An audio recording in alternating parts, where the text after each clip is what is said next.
Hi there. Welcome to another short story stream. This is going to be The 9 Billion Names of God by Arthur C. Clarke, and it was published by him in 1953.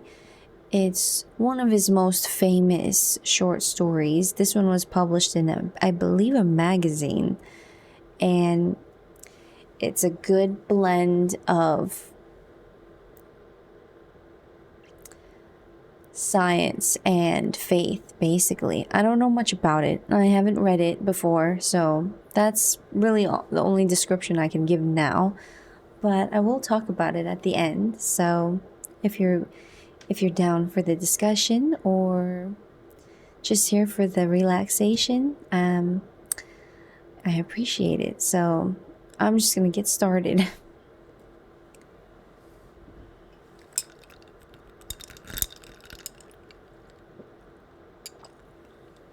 All right. This is The 9 Billion Names of God by Arthur C. Clarke. This is a slightly unusual request, said Dr. Wagner, with what he hoped was commendable restraint. As far as I know, it's the first time anyone's been asked to supply a Tibetan monastery with an automatic sequence computer. I don't wish to be inquisitive, but I should hardly have thought that your establishment had much use for such a machine. Could you explain just what you intend to do with it? Gladly, replied the Lama, readjusting his silk robes and carefully putting away the slide rule he had been using for currency conversions. Your Mark V computer can carry out any routine mathematical operation involving up to 10 digits. However, for our work, we are interested in letters, not numbers. As we wish you to modify the output circuits, the machine will be printing words, not columns of figures. I don't quite understand. This is a project on which we have been working for the last 3 centuries, since the Lamasery was founded, in fact. It is somewhat alien to your way of thought, so I hope you will listen with an open mind while I explain it. Naturally. It is really quite simple. We have been compiling a list which shall contain all the possible names of God. I beg your pardon? We have reason to believe, continued the Lama imperturbably, that all such names can be written with not more than 9 letters in an alphabet we have devised. And you've been doing this for 3 centuries? Yes. We expected it would take us about 15,000 years to complete the task. Oh. Dr. Wagner looked a little dazed. Now I see why you wanted to hire one of our machines. But exactly what is the purpose of this project? The Lama hesitated for a fraction of a second, and Wagner wondered if he had offended him. If so, there was no trace of annoyance in the reply. Call it ritual if you like, but it's a fundamental part of our belief. All the many names of the Supreme Being God, Jehovah, Allah, and so on. They are only man-made labels. There is a philosophical problem of some difficulty here, which I do not propose to discuss, but somewhere among all the possible combinations of letters that can occur are what one may call the real names of God. By systematic permutation of letters, we have been trying to list them all. I see. You've been starting at A and working up to Z. Exactly. Though we use a special alphabet of our own, modifying the electromagnetic typewriters to deal with this is, of course, trivial. A rather more interesting problem is that of devising suitable circuits to eliminate ridiculous combinations. For example, no letter must occur more than 3 times in succession. 3? Surely you mean 2? 3 is correct. I am afraid it would take too long to explain why, even if you understood our language. I'm sure it would, said Wagner hastily. Go on. Luckily, it will be a simple matter to adapt your automatic sequence computer for this work, since once it has been programmed properly, it will permute each letter in turn and print the result.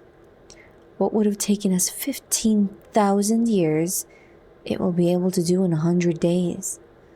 Dr. Wagner was scarcely conscious of the faint sounds from the Manhattan streets far below. He was in a different world. A world of natural, not man-made, mountains. High up in the remote areas, these monks had been patiently at work, generation after generation, compiling their lists of meaningless words. Was there any limit to the follies of mankind? Still, he must give no hint of his inner thoughts. The customer was always right. There's no doubt, replied the doctor, that we can modify the Mark V to print lists of this nature. I'm much more worried about the problem of installation and maintenance. Getting out to Tibet in these days is not going to be easy. We can arrange that. The components are small enough to travel by air. That is one reason why we chose your machine. If you can get them to India, we will provide transport from there. And you want to hire 2 of our engineers? Yes, for the 3 months that the project should occupy. I've no doubt that personnel can manage that. Dr. Wagner scribbled a note on his desk pad. There are just 2 other points.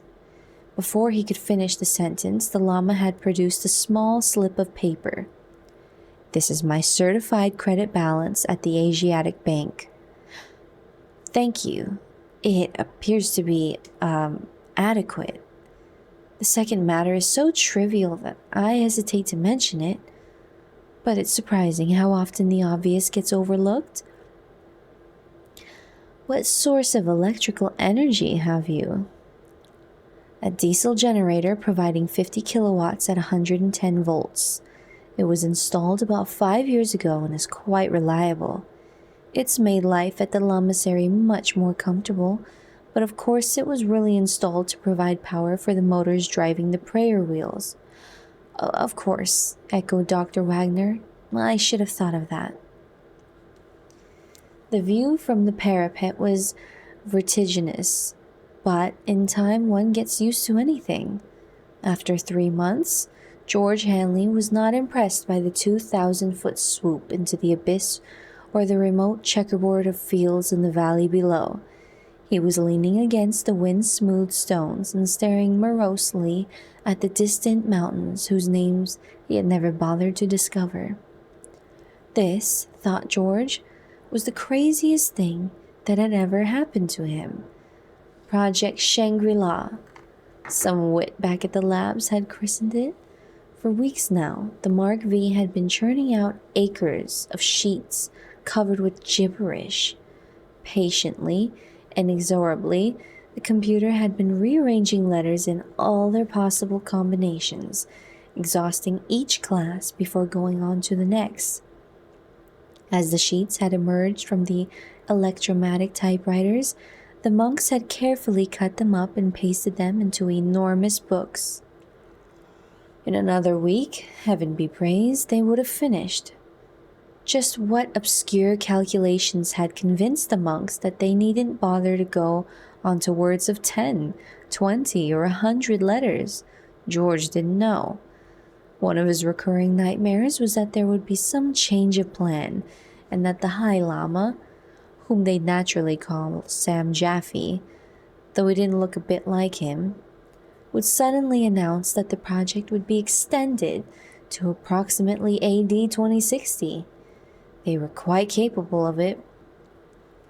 George heard the heavy wooden door slam in the wind as Chuck came out onto the parapet beside him. As usual, Chuck was smoking one of the cigars that made him so popular with the monks, who, it seemed, were quite willing to embrace all the minor and most of the major pleasures of life. That was one thing in their favor. They might be crazy, but they weren't blue noses. Those frequent trips they took down to the village, for instance. "Listen, George," said Chuck urgently. "I've learned something that means trouble." "What's wrong? Isn't the machine behaving?" That was the worst contingency George could imagine. It might delay his return, and nothing could be more horrible. The way he felt now, even the sight of a TV commercial would seem like manna from heaven. At least it would be some link with home. "No, it's nothing like that." Chuck settled himself on the parapet, which was unusual because normally he was scared of the drop. "I've just found what all this is about." "What do you mean?" "I thought we knew." "Sure, we know what the monks are trying to do, but we didn't know why. It's the craziest thing." "Tell me something new," growled George. "But old Sam's just come clean with me. You know the way he drops in every afternoon to watch the sheets roll out? Well, this time he seemed rather excited, or at least as near as he'll ever get to it. When I told him that we were on the last cycle, he asked me, in that cute English accent of his, if I'd ever wondered what they were trying to do. I said sure, and he told me. Go on, I'll buy it. Well, they believe that when they have listed all his names, and they reckon that there are about 9 billion of them, God's purpose will be achieved. The human race will have finished what it was created to do, and there won't be any point in carrying on. Indeed, the very idea is something like blasphemy. Then what do they expect us to do? Commit suicide? There's no need for that. When the list's completed, God steps in and simply winds things up. Bingo. Oh, I get it. When we finish our job, it will be the end of the world. Chuck gave a nervous little laugh. That's just what I said to Sam. And do you know what happened? He looked at me in a very queer way, like I'd been stupid in class, and said, "It's nothing as trivial as that." George thought this over a moment. "That's what I call taking the wide view," he said presently. "But what do you suppose we should do about it? I don't see that it makes the slightest difference to us. After all, we already knew that they were crazy." "Yes, but don't you see what may happen? When the list's complete and the last trump doesn't blow, or whatever it is they expect, we may get the blame. It's our machine they've been using. I don't like the situation one little bit." "I see," said George slowly. "You've got a point there. But this sort of thing's happened before, you know? When I was a kid down in Louisiana, we had a crackpot preacher who once said the world was going to end next Sunday. Hundreds of people believed him, even sold their homes. Yet, when nothing happened, they didn't turn nasty as you'd expect. They just decided that he'd made a mistake in his calculations and went right on believing. I guess some of them still do.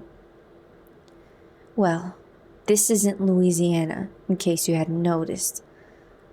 There are just 2 of us and hundreds of these monks. I like them, and I'll be sorry for old Sam when his life work backfires on him. But all the same, I wish I was somewhere else. Oh, I've been wishing that for weeks, but there's nothing we can do until the contract's finished and the transport arrives to fly us out. Of course, said Chuck thoughtfully.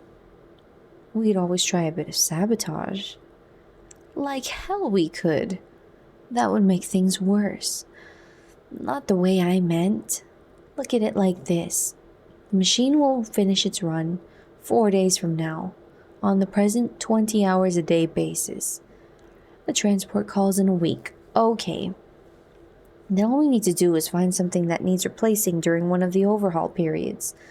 Something that will hold up the works for a couple of days. We'll fix it, of course, but not too quickly. If time matters properly, we can be down at the airfield when the last name pops out of the register. They won't be able to catch us then. I don't like it, said George. It'll be the first time I ever walked out on a job. Besides, it would make them suspicious. No, I'll sit tight and take what comes.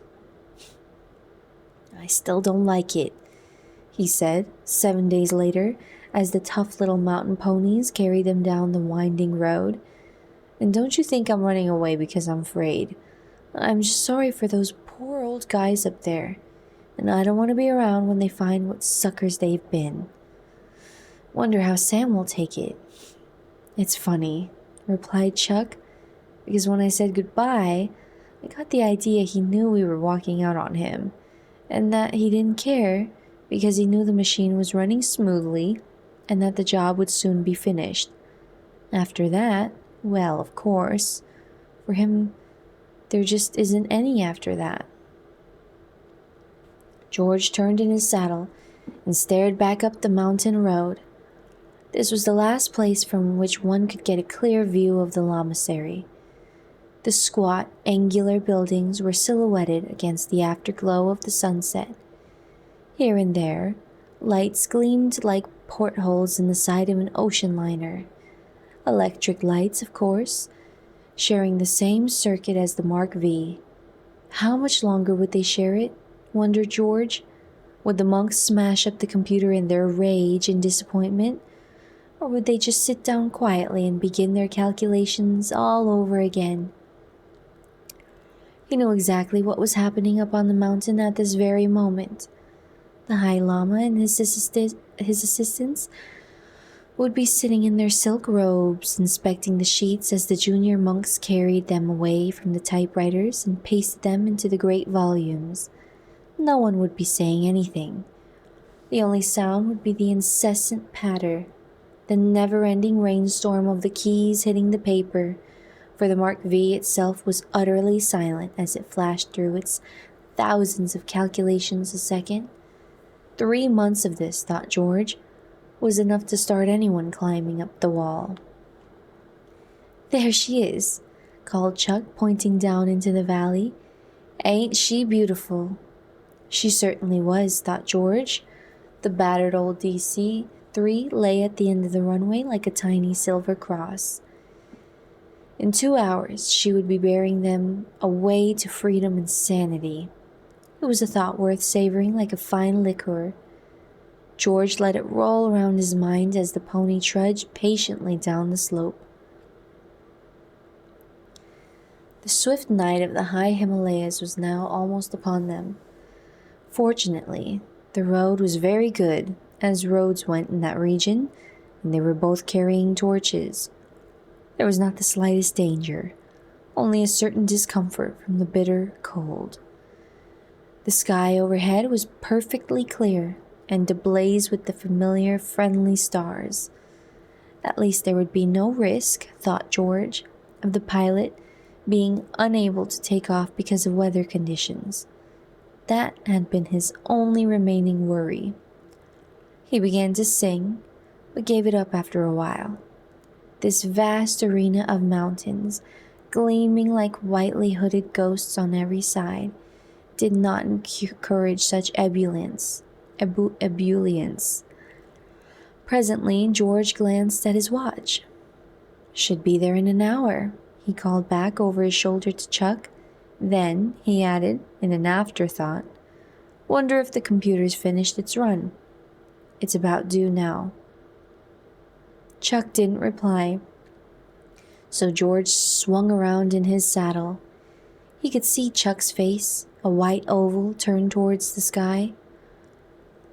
"Look," whispered Chuck, and George lifted his eyes to heaven. There is always a last time for everything. Overhead, without any fuss, the stars were going out. And that's the end of the 9 billion names of God. So, I guess it's safe to say that they discovered the name of God. That was a sweet story. I mean, kind of daunting because it implied that the universe was ceasing to exist at that point. And what did the monks say? That the entire point of the mission was to fulfill their purpose, their human's purpose. So let's just tackle the overarching themes, because it's not too long of a story, but it's very loud in its presentation of science-based belief and faith-based belief. The technicians were quite borderline disrespectful to the monks because they thought they were on such a foolish mission. And it's hard to fault them because it was quite a mission to... First of all, they've determined that once you found out the name of God, he would wrap everything up. Everything would start to cease to exist. The show would be over. So, with such a claim, you can't blame them for having their doubts. But basically, it's an examination of how humans navigate with what they know, what they hold near and dear to them. The technicians were working with computers, and that's a good representation for working with science-based everyday stuff. Stuff is not my favorite word. But the monks were very dedicated. They were working with their beliefs, and there really wasn't an intersection of the two in the story. It was faith versus science. I'm trying to pull something out here because it's different than what we read on this channel. We usually read humans navigating kind of social systems that we've created for ourselves. But I'd like to make the argument that this story presents humans who are navigating... You could argue systems that we've made ourselves, but I wouldn't argue that personally, because I think science obviously is something that we haven't created. It's something that we explore. It's something we've defined and that we're constantly exploring and that we believe in. We believe in it enough to pursue it. And faith is something that's less tangible, certainly, but it is something to behold because it's not something that's instinctual to believe in, to follow. Faith is something that exists all over the world, all throughout humanity, but most of the time, unless you're having a special experience, most of the time it's not tangible. It's really something that guides you that is exclusive to the human mind. And so, while the other stories are humans getting caught up in our own created systems, this was just a sweet short story about humans navigating the systems that are almost beyond our control. Faith is something that appears differently to different people, manifests in its own ways.